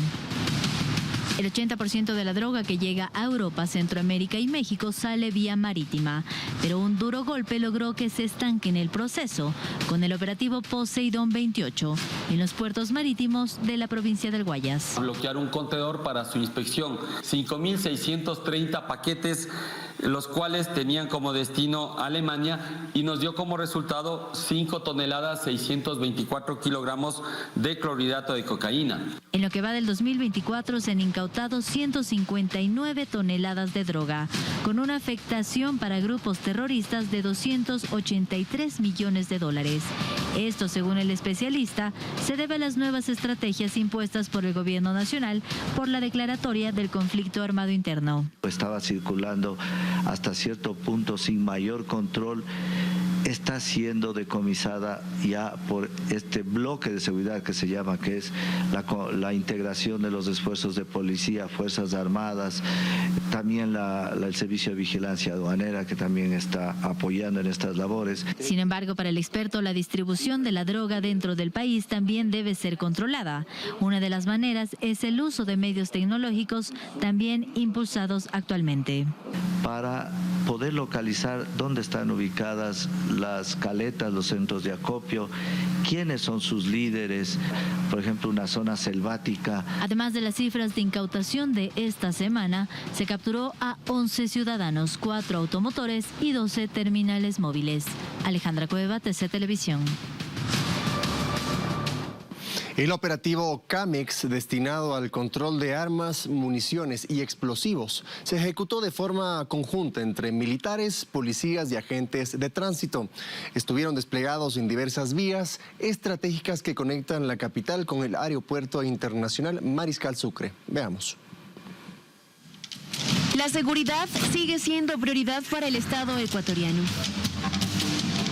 Lo principal para los ecuatorianos, lo principal para el gobierno, lo principal para nuestro presidente Daniel Noboa Sin, y así lo vamos a seguir haciendo. En una acción conjunta y coordinada se realizó el operativo CAMEX, que tenía como objetivo el control y decomiso de armas, municiones y explosivos. Pero hemos levantado alertas a través del seguimiento territorial que tenemos con nuestros jefes políticos, comisarios y la Intendencia. De la misma manera lo hemos hecho alrededor de las 24 provincias del país donde se están trabajando. Operación que inició a las 4 de la mañana e involucró a personal militar, policías y agentes de tránsito desplegados en las vías de Pifo y Papayacta, accesos que conectan la ciudad con el aeropuerto. Es una arteria estratégica que debemos precautelar y sobre todo dado los diferentes incidentes que hemos tenido. Durante el último año el municipio de Quito ha retenido cerca de 2.500 armas blancas en diferentes puntos, tanto transporte metropolitano como en diferentes espacios públicos. Durante el operativo se encontró un vehículo con orden judicial y armas blancas, las cuales fueron retenidas por las fuerzas del orden. Es importante sentar un precedente y hacer estos operativos de manera paulatina. Hemos detenido autos robados, armas blancas, armas de fuego, hemos tenido municiones, hemos recuperado, inclusive ha habido detenciones de GDOs. Este tipo de intervenciones continuarán siendo una prioridad para las fuerzas de seguridad que trabajan para proteger a la ciudadanía de cualquier amenaza. Ailis Morán, TC Televisión. Ahora les contamos, el contrabando de gasolina genera anualmente al Estado pérdidas superiores a los 200 millones de dólares. Se estima que cada año se fugan por lo menos por las fronteras 114 millones de galones. Los métodos son varios. El contrabando en nuestro combustible subsidiado, en especial a Colombia y Perú, es el modo de vida de miles de personas. Algunos de ellos dejan entre 60 y 90 dólares diarios de ganancia, dependiendo de los viajes que realicen los conductores que se dedican a esta actividad. Uno de los métodos más utilizados es el del tanque durante el día. Se utiliza fundamentalmente en frontera. Lo otro también es pinchando los oleoductos y ese producto lo sacan en definitiva o internamente o lo sacan a través de frontera o a través del mar. Pese a todos los controles que se realizan, el contrabando sigue. ¿Cómo frenarlo entonces? Para un experto, la forma es mantener un sistema de precios al consumidor, equivalente a los valores del mercado internacional, lo cual quitaría todo incentivo. Si es que el comprador encuentra los precios del crudo en el mercado marítimo, los precios de los derivados en el mercado de derivados, más barato que en el resto del mercado internacional, compra aquí. Es decir, existen personas naturales y jurídicas y personas que están manejando este negocio sucio, compran a nombre de sus compañías, pueden tener un registro en la Agencia de Regulación y Control, y luego ese combustible lo sacan a alta mar. Una vez que esté en alta mar ya está en aguas internacionales, y en aguas internacionales ya se puede hacer lo que quiera. Solo del 9 de abril al 31 de mayo pasado, las Fuerzas Armadas y la Policía Nacional lograron decomisar 14.825 galones de combustible en 10 operaciones realizadas en la frontera norte, 4 en la costa y 4 en las Islas Galápagos. ¿Cuánto nos puede generar en pérdida a nosotros como país? Por ejemplo. Bien, se dice que aproximadamente los combustibles generan alrededor de unos 4.000 millones de dólares en el comercio de hidrocarburos y de derivados. Esto significaría que hay aproximadamente, esto es un estimativo, un 20% que sale como tráfico ilícito. De acuerdo a las leyes ecuatorianas, quien almacene, transporte, envase, comercialice o distribuya hidrocarburíferos y sus derivados, desviándolo a un segmento distinto, es sancionado con las siguientes penas según las escalas. Mínima escala de 2 a 6 meses, mediana escala de 6 meses a 1 año, alta escala de 1 a 3 años y gran escala de 3 a 5 años. Saskia Bermeo, TC Televisión. El bloque de seguridad ofrece un balance de lo que se ha logrado en los operativos en Manabí y en todo el país en las últimas horas. Veamos. Una vez más, las principales autoridades nacionales que velan por la seguridad de los ecuatorianos se reunieron en las instalaciones del GIR en Manta, provincia de Manabí, con la finalidad de dar a conocer los últimos resultados del trabajo del bloque de seguridad, tanto en el país como a nivel de Manabí. Entre ellas, la ministra del Interior, Mónica Palencia, quien señaló que los homicidios intencionales han bajado en comparación con el año anterior. Tenemos 691 homicidios de carácter intencional, menos que los que se tuvo el año pasado. Recuerden ustedes que la proyección que se tenía cuando asume el gobierno Daniel Noboa era una proyección de crecimiento a la alza. En este momento no solo que no hemos ido a la alza, sino que hemos ido a la disminución, lo cual es especialmente relevante y es en lo que quiero hacer énfasis. Por su parte, el ministro de Defensa, Giancarlos Lofredo, expresó que una vez que se reunieron los comandantes de las Fuerzas Armadas y la Policía Nacional, se estableció que el bloque de seguridad actuará en más áreas. Pero sobre todo va a haber permanencia y presencia en áreas críticas por más tiempo. Esas son unas de las medidas que se tomaron desde la parte operacional. Mientras tanto, Jaime Vela, jefe del Comando Conjunto de las Fuerzas Armadas, señaló que durante el periodo comprendido entre el 5 de junio al 14 de julio del presente año se han desarrollado operaciones en las cuales la mayor parte corresponden a control de armas, municiones y explosivos. Ha realizado 3.477 operaciones, de las cuales la mayor parte, casi 2.100, son de control de armas, municiones y explosivos. 1.300 en apoyo a otras instituciones del Estado y vigilancia de espacio aéreo 49, tomando en consideración de que los principales cantones en donde se ha realizado este tipo de operaciones son en El Carmen, Jaramijó, Manta, Montecristi, Pedernales, Puerto Viejo y Sucre. Por su lado, César Zapata, comandante general de la Policía Nacional, señaló que han realizado algunos allanamientos en Manabí, focalizados en lugares donde se ha generado mayor violencia. Se ha realizado 270 allanamientos aquí en la provincia de Manabí. 292 ciudadanos han sido aprehendidos en los allanamientos que ha realizado el bloque de seguridad.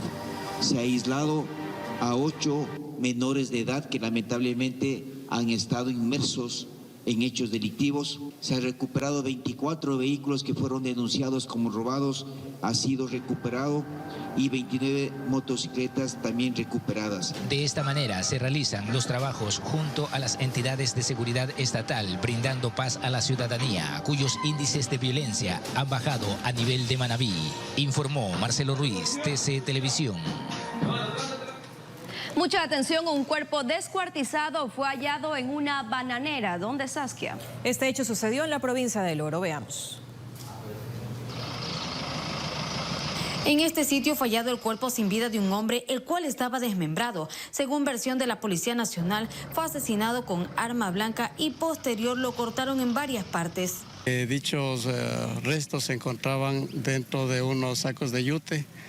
Al lugar acudió personal especializado de criminalística para proceder a hacer el levantamiento trasladarlo a realizar las pericias. El hallazgo lo realizaron trabajadores del sector quienes alertaron al ECU 911. Este crimen, como los registrados en las últimas semanas en El Oro, la mayoría son direccionadas. Todos los eventos violentos que se están desarrollando, como ya se lo ha indicado, es una disputa de territorio.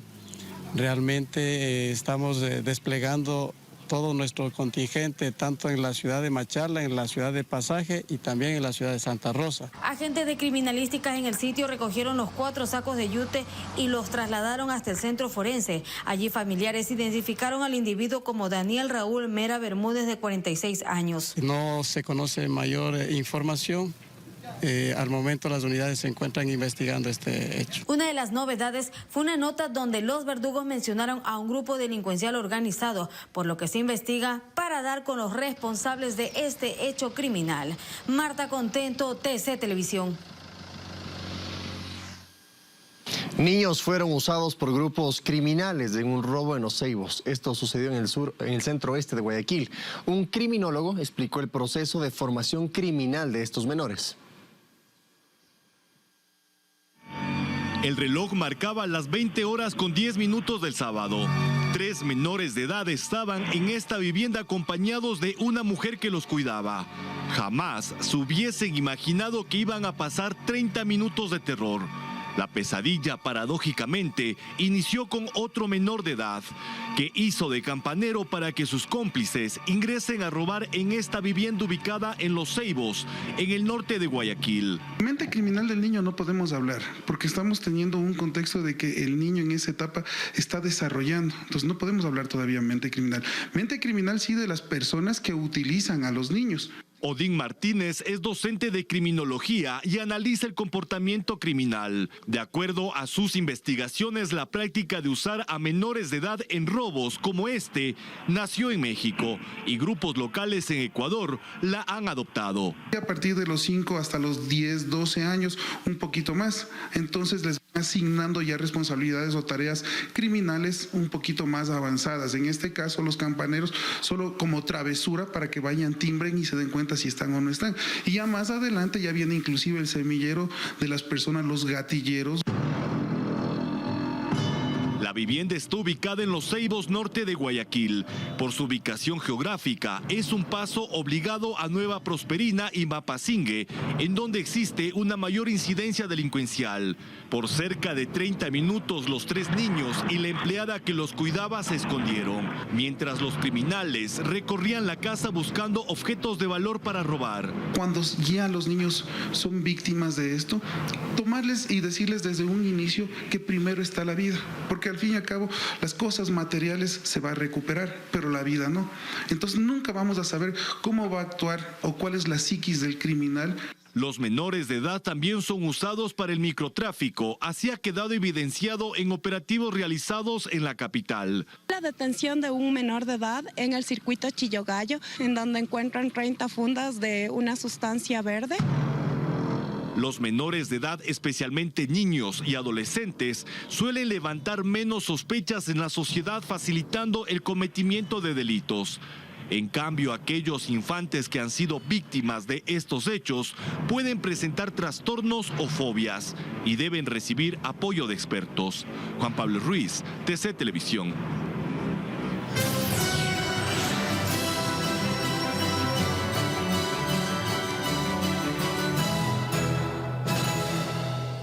Atención, iniciamos nuestro segmento internacional con la imagen del día. Muchísima atención, les contamos sobre un aparatoso accidente de un autobús que transportaba unos 60 trabajadores en la empresa Inditex, que dejó justamente al vehículo empotrado en vertical en la entrada de un túnel en Cataluña, España.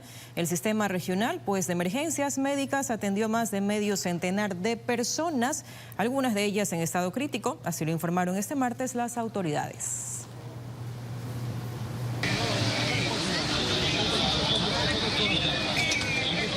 La parte delantera del autobús quedó incrustada en el techo de la entrada del túnel de la carretera C32 entre Tordera y Pineda de Mar, en Barcelona. El vehículo tapaba completamente la entrada, según mostraron imágenes de los servicios de emergencia catalanes y de testigos en redes sociales. El autobús transportaba a trabajadores de la empresa textil Inditex desde Barcelona a la población de Tordera, donde tienen sedes otras marcas de la compañía, que es la número 1 en ventas a nivel de moda a bajo costo. Los bomberos de la Generalitat activaron un total de 10 dotaciones, mientras se han desplazado también hasta el lugar una quincena de ambulancias y 2 helicópteros medicalizados. En total, los servicios de emergencia han atendido a 52 personas, 3 de ellas en estado crítico y 22 en estado grave. 2 de los 3 heridos en estado crítico tuvieron que ser evacuados a bordo de helicópteros sanitarios, mientras que el tercero, así como los heridos graves, fueron trasladados en ambulancias a hospitales de la región. Los bomberos informaron que tuvieron que realizar trabajos para liberar al conductor, que había quedado atrapado dentro del vehículo. De acuerdo al diario catalán La Vanguardia, los equipos de emergencia en el lugar ubicado cerca de la población de Pineda de Mar manejan la hipótesis de que una de las ruedas del autobús se pinchó. Esto habría llevado al vehículo a perder el control y chocar contra el lateral de la vía, justo a la entrada del túnel, cuya forma ovalada podría explicar que el autobús se haya desplazado y quedado en posición vertical. La vía ha quedado bloqueada de tránsito vehicular, por lo que los agentes continúan desviando los autos por vías alternas. Pamela Montilla, TC Televisión.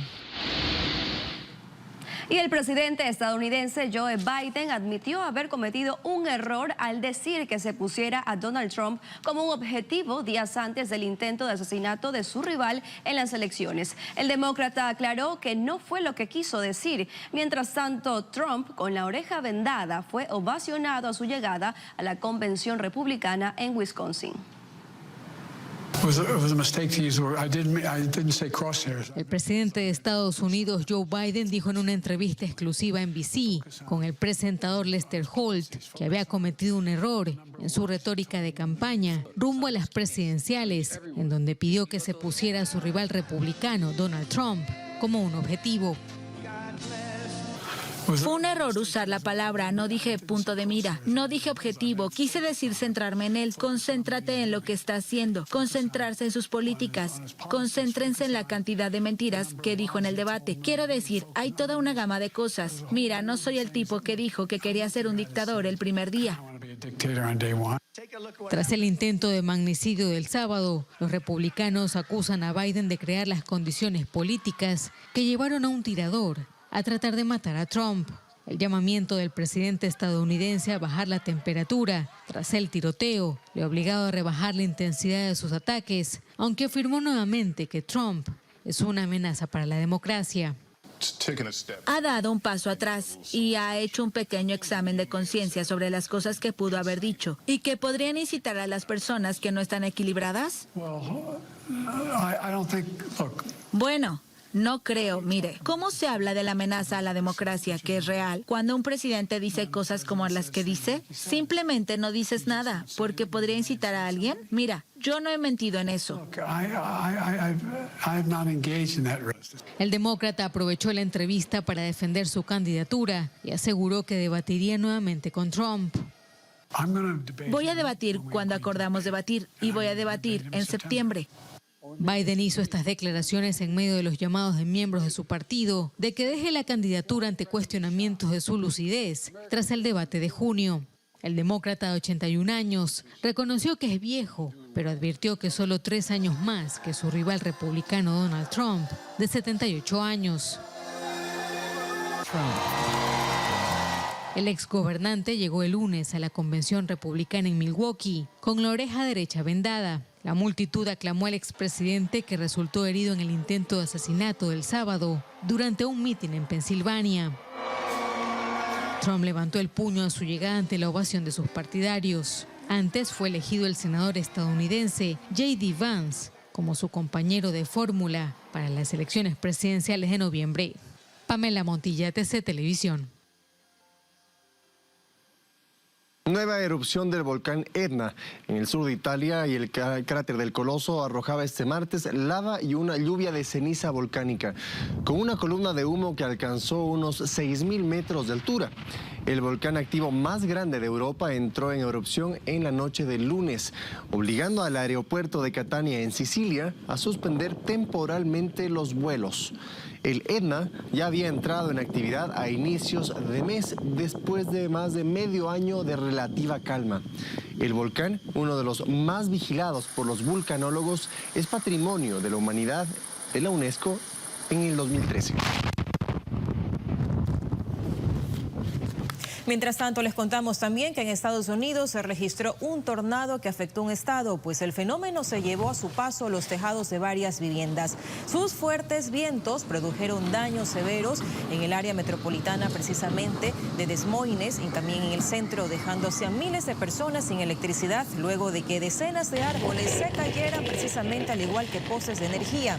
El sistema de tormenta se desplazó hacia el este, provocando fuertes lluvias y vientos dañinos desde ese lugar hasta Michigan. Las amenazas por mal tiempo continuarán al menos durante esta semana en el este, Illinois, también en Indiana, Ohio y Michigan.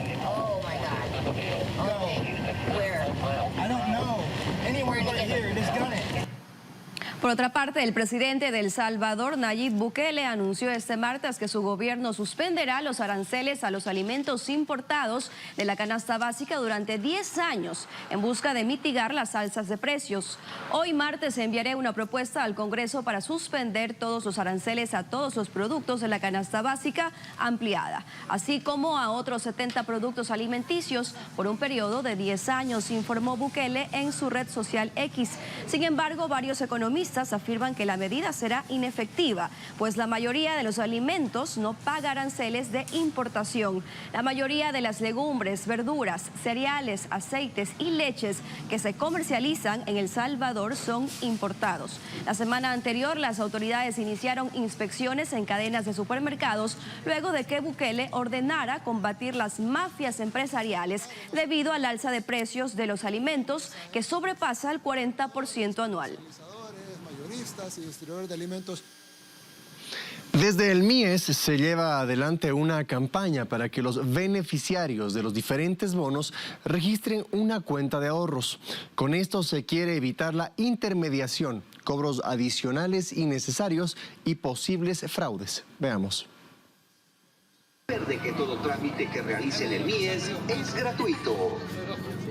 Para garantizar que los beneficiarios de los diferentes bonos económicos que otorga el gobierno se reciban directamente en las cuentas, sin la necesidad de intermediarios, desde la Coordinación Zonal 6 del MIES se lleva a cabo una campaña para que estas personas registren una cuenta bancaria o de una cooperativa. En la actualidad se cobra por ventanillas o ventanas del barrio y eso ha significado un alto monto. Recibían su bono, su pensión, directamente desde ventanilla o desde otros espacios, y teníamos algo que se llama los concentradores, que nos cobraban esas entidades 35 centavos por cada transacción que se hacía.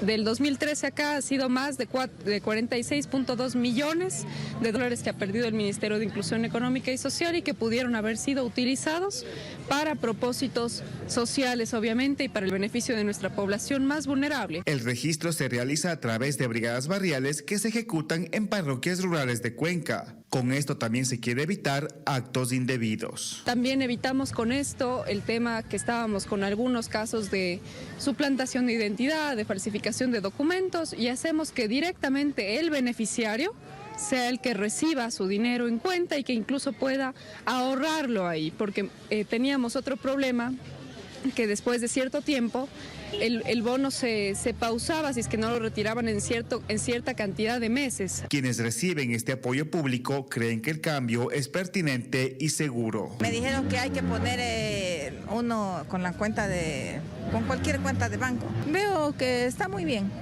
Sí veo que está bien, porque ahí es más seguro. Solo me llegó un mensaje, me dijo que me acerque a registrarme en el MIES. Y es bueno porque me llega directamente a mi cuenta y retiro el bono cuando yo pueda, el día que yo pueda. No es necesidad que yo me vaya con el último dígito de mi cédula, nada. Johnny Wambaña, TC Televisión. Y un mes tienen los 492.000 empleados públicos en el Ecuador para realizar la declaración patrimonial juramentada. Así es, pues esto debido a que la Contraloría solicitó la actualización de esta información. Un experto dice que esta medida va a permitir identificar posibles irregularidades. Desde este lunes 15 de julio, los funcionarios públicos deberán realizar la declaración patrimonial juramentada tras disposición de Contraloría. En un comunicado oficial se dispone que tienen hasta el 15 de agosto para realizar este trámite, independientemente de la última vez que lo presentaron. Toda medida que contribuya al control de la corrupción es importante en el país. La ley para la presentación y control de las declaraciones patrimoniales permite a la Contraloría solicitar la actualización de esta información con fines comparativos. Para la ciudadanía es importante el que se realicen este tipo de control a todos los funcionarios para evitar posibles actos de corrupción o ingresos económicos sin justificar. Pero hacer la cuestión patrimonial aparecen cosas que no cuadran, ¿verdad? Entonces creería que un mando medio para arriba se debería hacer ese control. No, que eso es un derecho que tiene la Contraloría de exigir y hacer las verificaciones. Germán Rodas, coordinador de la Comisión Nacional Anticorrupción, señala que es importante poner más énfasis en revisar la información de los altos funcionarios. Pero no descartaría en ciertos jerárquicos el cruzar la información respecto de algunas familiares de los vinculados a esos cargos importantes. Muchos de aquellos que han incurrido en actos delictivos y han asaltado recursos del país, casi de manera inmediata tienen testaferros a su alrededor. El año pasado se registró más de 492.000 empleados públicos en el Ecuador. De encontrar indicios de responsabilidad penal por enriquecimiento ilícito, los resultados se pondrán en conocimiento de la Fiscalía General del Estado para la ejecución de las acciones correspondientes. Patricio Aguas, TC Televisión. En la Asamblea Nacional se conformó el Frente Parlamentario contra el Tráfico Ilegal de Combustible. Los legisladores anunciaron que la primera denuncia que investigarán es la que vincula al alcalde de Guayaquil, Aquiles Álvarez.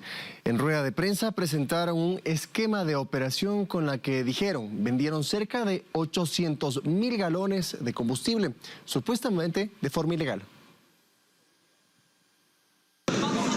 Según Lucía Jaramillo, asambleísta de la bancada de gobierno, el alcalde de Guayaquil, Aquiles Álvarez, supuestamente tiene conexión con empresas que podrían estar vinculadas con contrabando de combustible. Presentó un esquema para explicar eso. La legisladora habló de 4 empresas comercializadoras de combustible. Una tendría como accionista principal al alcalde de Guayaquil, Aquiles Álvarez. Dijo que una empresa vendió 745.718 galones de combustible, supuestamente de forma irregular. Aparentemente se habría vendido combustible a vehículos sin placas de 4 empresas. Solo un vehículo habría comprado 117.000 galones de combustible. Ese vehículo con motor a gasolina compró además 3.000 galones de diésel según la legisladora. Estamos hablando de un carro con motor 1.400 centímetros cúbicos con un rendimiento de 60 kilómetros por galón. Es decir, que para que este carro pueda usar dicho volumen, tuvo que haber cargado decenas de veces al día y además haber recorrido toda la red vial del país 4 veces en un año, lo que es pues imposible. Dijo que este supuesto contrabando de combustible podría representar una pérdida millonaria para el Estado. Será la Fiscalía del Estado la que determine si hubo la existencia o no de un delito que está tipificado en el Código Orgánico Integral Penal en su artículo 264, que habla del tráfico ilegal de combustible, cuya sanción es la cárcel. Por eso ella y varios asambleístas más conformaron el Frente Parlamentario contra el Tráfico Ilegal de Combustibles y sus derivados. La denuncia que vincula al alcalde de Guayaquil será la primera en ser investigada. Que hay una pérdida de combustible fugado que no se ha facturado y que se ha vendido a comercializadoras no autorizadas. ¿Montos? Más o menos son 800.000 galones de combustible perdidos. El alcalde de Guayaquil, Aquiles Álvarez, respondió al anuncio de fiscalización en la asamblea. Dijo, vayan a ver a las fronteras a los verdaderos contrabandistas de combustible. Señaló, los espero en fiscalía, confío en justicia objetiva. Los asambleístas aclararon que tienen previsto revisar e investigar otras denuncias. Dijeron que esos procesos de fiscalización también serán públicos. Cristian Hidalgo, TC Televisión. Y sobre este mismo tema, amigos televidentes, las autoridades alegan que Fuelcor, donde el alcalde Álvarez es accionista, habría vendido grandes cantidades de combustible a contribuyentes no registrados, lo que sugiere actividades ilegales. Además, se detectaron despachos inusuales, como un vehículo que consumió más de 100.000 galones de gasolina extra y 3.000 galones de diésel, cantidades sospechosamente altas. Las autoridades agregaron que el subsidio de los combustibles que se mantuvo en gobiernos anteriores servía para beneficiar, en este caso, a los contrabandistas, pero no a los transportistas ni a los pobres. Por otra parte, en la Asamblea Nacional se desarrolla un juicio político en contra del expresidente del Consejo de la Judicatura, Wilman Terán. Cristian Hidalgo está en el Salón Nela Martínez del Parlamento y tiene detalles. Así es, cerca de las 10 de la mañana empezó este juicio político acá en el Salón Nela Martínez de la Asamblea Nacional. Hasta este momento, el asambleísta interpelante Jorge Peñafiel, quien presentó la solicitud de juicio político en contra de Wilman Terán, expresidente del Consejo de la Judicatura, detenido e investigado por temas de corrupción, es quien ha expuesto los argumentos por los que solicitó ese pedido de juicio político. En la mañana hubo pronunciamiento de algunas bancadas legislativas y lo que no se conoce aún, y existe mucha expectativa, es si existirán o no los 91 votos que necesitan para censurar al exfuncionario y con eso impedir que al menos por los próximos 2 años pueda ser funcionario público. Escuchemos qué es lo que dijo Jorge Peñafiel acá en el Pleno de la Asamblea Nacional. El señor Terán vulneró el sistema de votaciones del Consejo de la Judicatura al hacer una mayoría de 2 personas cuando es un cuerpo colegiado de 5 miembros. El señor Terán destituyó ilegalmente al señor juez Walter Macías, vulneró el principio de transparencia y de honestidad que tiene que llevarse a cabo en los concursos públicos que seleccionan a los jueces de la más alta corte del país. También ha sido claro y evidente cómo el señor Terán tenía una agenda política, incluso pretendía ser candidato a la presidencia de la República. Bien, lo que se tiene previsto es que sea una sesión bastante larga, porque después de las 3 horas que le permite la ley para que pueda presentar los argumentos de la asambleísta interpelante, escucharemos entonces a Wilman Terán, quien vendrá al Pleno de la Asamblea Nacional para presentar en cambio sus argumentos de defensa. Se tiene previsto que la sesión se alargue durante toda la tarde y al final de esa tarde tengamos ya una resolución acá en la Asamblea Nacional sobre la censura o no del exfuncionario del Consejo de la Judicatura. Todos los detalles entonces en nuestras próximas emisiones del noticiero.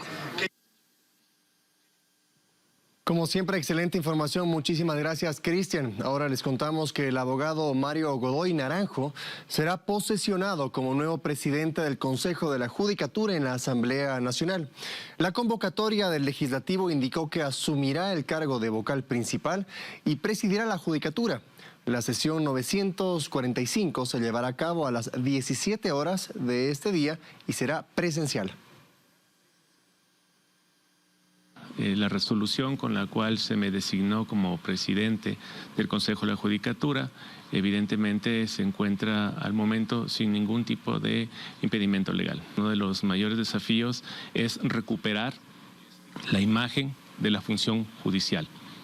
No podemos ocultar de que la función judicial se ha venido a menos y desde luego una de las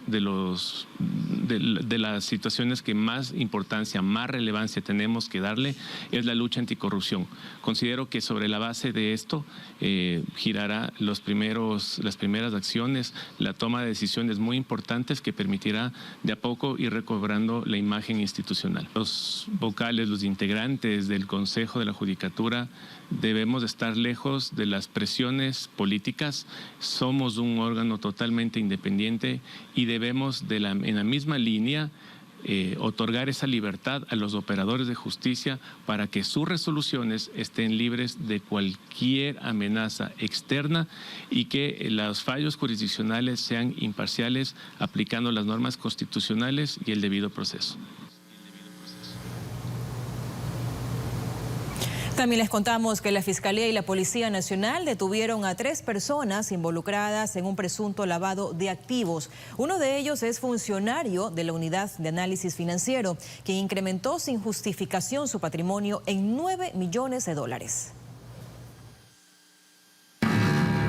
La La Fiscalía General del Estado la tarde de este lunes ejecutó un operativo en la ciudad de Quito, en donde se allanaron 7 inmuebles, en búsqueda de un funcionario de la Unidad de Análisis Financiero UAFE, que fue detenido por presunto lavado de activos. Otras 2 personas también fueron capturadas en torno a estos hechos, que la Fiscalía y la Policía Nacional están investigando, los cuales habrían incrementado su patrimonio en más de $9 millones sin ningún tipo de justificación. De acuerdo con las investigaciones generadas durante varios meses, los hoy procesados pertenecerían a un grupo familiar que habrían utilizado el sistema financiero nacional a través de supuestas comisiones por parte de ingresos en compra y venta de divisas, así también de prestamistas, y con ello generar el negocio ilícito, intentando despistar a las autoridades por medio del funcionario de la UAFE, ocultando información. La Unidad de Análisis Financiero, a través de un comunicado en sus redes sociales, dio a conocer el proceso que se llevó a cabo para poder desmantelar a esta estructura criminal. Esta acción coordinada no solo revela las estructuras organizadas de la delincuencia, sino que también fortalece nuestra capacidad para combatirlas y recuperar activos obtenidos de manera ilícita. Reafirmamos nuestro compromiso de cero impunidad, la transparencia y la depuración de las instituciones del Estado. Según el Código Orgánico Integral Penal en el artículo 317, de ser hallados culpables los 3 involucrados en esta causa, podrían enfrentar una pena de hasta 13 años de cárcel y una multa económica que podría duplicarse al monto de los activos de los cuales están siendo investigados. Daniel Borja, TC Televisión. Y al regresar, amigos televidentes, les contaremos 3 víctimas de un ataque armado en Guayaquil habrían participado en un asesinato hace 4 meses. Fueron detenidos, pero recobraron su libertad. Con ese y más detalles regresamos aquí en la segunda emisión del noticiero.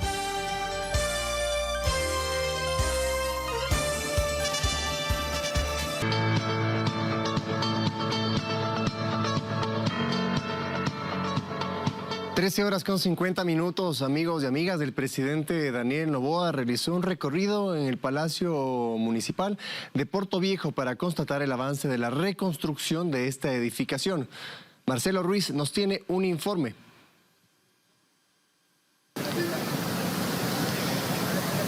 En efecto, compañeros, ¿qué tal? Buenas tardes. Efectivamente, nos encontramos ubicados acá en el Cantón Portoviejo para darles a conocer el recorrido que mantiene el presidente de la República en la provincia de Manabí. Más temprano él estuvo en la ciudad de Manta. Hoy, precisamente, pues en este momento se encuentra acá en lo que es la sede del Palacio Municipal, donde conjuntamente con las autoridades y principalmente el alcalde Javier Pincay realizaron el recorrido dentro de lo que es esta edificación. Esta reconstrucción de la sede municipal pues está sobre un monto de la obra de 9 millones y beneficiará a 200 personas de manera directa y de manera indirecta pues a 369 personas. Hay que indicar también que el primer mandatario ha resaltado sobre temas de seguridad que se han generado acá en la provincia de Manabí. Tanto así que ha indicado de que ya se podría manifestar de que existe una luz verde para esta provincia y principalmente para los cantones de Manta y Portoviejo. Escuchemos las palabras del primer mandatario, lo que manifestó. Quiero decir que por primera vez en este año, hace 72 horas, ya cambiamos la provincia de Manabí a verde. Ya tenemos un saldo positivo en tema de crímenes y de homicidios, el cual estamos mejor ya que el año pasado y mejorando muchísimo cada día. ¿Por qué? Porque hemos logrado parar una ola interminable de violencia que iba a tener a Manabí estancado. Ahora podemos decir que no solo va a haber un progreso económico, sino va a haber paz, va a haber tranquilidad, va a haber menos violencia. La gente va a poder sentirse más tranquila de que este gobierno está peleando una guerra. Esta guerra, lo sabemos, no es que se iba a resolver en un día, 2 días, 3 días, pero hemos logrado darle cara, darle frente a una situación muy difícil.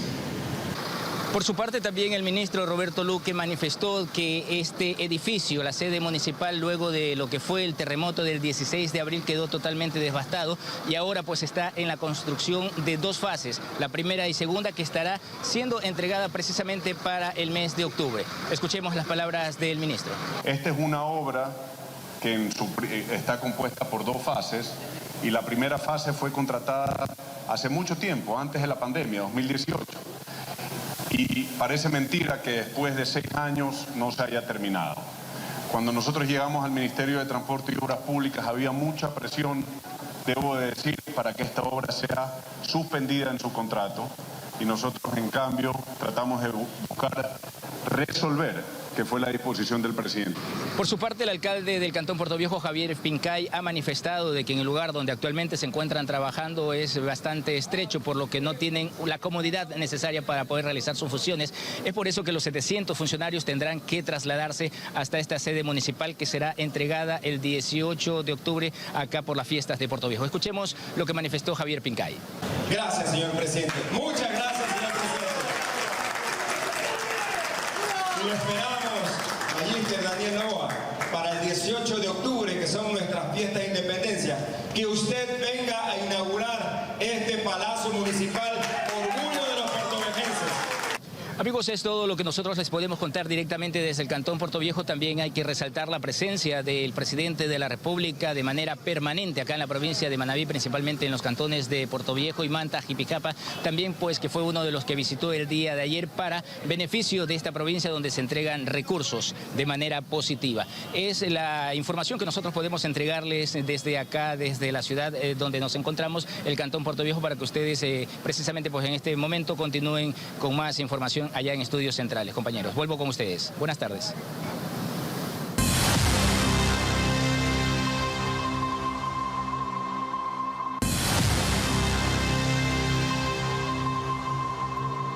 Atención, les contamos que el presidente Daniel Noboa estará en el Cantón Durán para hacer base con la fuerza pública y de esta forma pues luchar contra el crimen organizado. Emilio Zamora precisamente está en el punto y nos informa al respecto. Emilio, buenas tardes.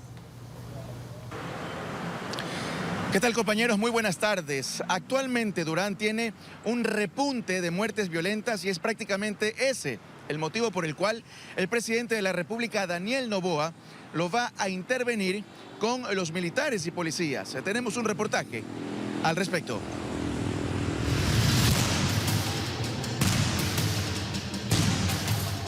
Faltan pocas horas para que la fuerza del Estado llegue a Durán, uno de los cantones en el que la violencia entre bandas delictivas persiste. Esto desató el incremento de muertes violentas. En el primer semestre del 2024 dejó 238 fallecidos, un número alto si lo comparamos con lo que ocurrió en el 2023, donde hubo 72 muertos. De allí la necesidad de establecer nuevas estrategias en el tema de seguridad. Esto fue lo que dijo el ministro de Defensa, Giancarlo Lofredo, sobre el cantón. Hemos venido realizando labores de inteligencia. Las intervenciones militares y policiales son efectivas en la medida en que se tenga inteligencia activa de territorio. Y en este sentido hemos estado preparándonos para cumplir la disposición del presidente Daniel Noboa y vamos a intervenir y recuperar Durán. Y por ser este sitio el epicentro de las muertes violentas en Guayas, desde el gobierno buscan contener las acciones delictivas. Mónica Palencia, ministra del Interior, se refirió a cómo mitigar estos escenarios violentos. La seguridad parte de una mirada a la prevención del delito, en lo que estamos trabajando arduamente. A veces es un trabajo silencioso, no visible, no con armas, pero en ese estamos también propuestos y empeñosos. Hay un trabajo de contención que tiene que ver con esa necesidad de llevar la prevención y de evitar la reacción. Por su parte, el alcalde de Durán, Luis Chonillo, puso a disposición del gobierno diferentes sitios estratégicos en el tema de seguridad para darle soporte a los militares y también a los policías cuando lleguen. El 3 de julio, el burgomaestre indicó que agradecen la intervención y que debe ser constante. Nosotros podemos trabajar, pero con recursos, porque los recursos también son importantísimos, como la articulación interinstitucional, y esa parte también importante. En las últimas horas, el presidente de la República, Daniel Noboa, también se refirió a su interés de bajar las cifras de las muertes violentas. Este gobierno no dará su brazo a torcer hasta devolver la tranquilidad, productividad y el bienestar de todos ustedes. Estamos trabajando con firmeza en combatir mafias arraigadas en la provincia y en el país. Y por lo expuesto es que actualmente existe mucha expectativa en los pobladores por conocer cuáles van a ser estas intervenciones en el cantón ferroviario en las próximas horas por parte del presidente Noboa. Esto, compañeros, nos despedimos. Muy buenas tardes. Gracias, Emilio. Estaremos atentos a esa intervención. Por otra parte, amigos televidentes, un asesino requerido por la justicia desde el año 2017 fue extraditado desde Colombia. Asesinó a su víctima de varias puñaladas y abandonó el cuerpo en un hotel. Fugó a Colombia con la esperanza de que su crimen quede en la impunidad, pero no contó con que sus datos y fotografías serían entregados a la Interpol para su inclusión en la lista roja. El cual es requerido por la Unidad Judicial de Santo Domingo de los Áchilas por el presunto delito de asesinato. Y es importante recalcar que el mencionado señor tiene una notificación roja que fue difundido en los 196 países que formamos parte de la organización. En el 2017 cometió un asesinato utilizando un puñal, atacó a su víctima dentro de un hostal, luego dejó el cadáver, escapó y estuvo en varias provincias antes de llegar a Colombia, donde fue capturado. Después de haber tenido algunas circunstancias de discusión, presentó su acompañante algunas puñaladas que esto le llevó a su deceso. Estar en la lista roja de Interpol permitió su ubicación y captura. Allí se incluyen a quienes se requiere de su inmediata detención para que paguen por lo que hicieron. Poder estar pendientes del rastro que deja cualquier persona, ya sea de tipo migratorio, ya sea de tipo documental, etc. Será trasladado a Santo Domingo, donde cometió el delito. Luego del juicio, podría pasar más de 20 años en prisión. Fernando Escurra, TC Televisión.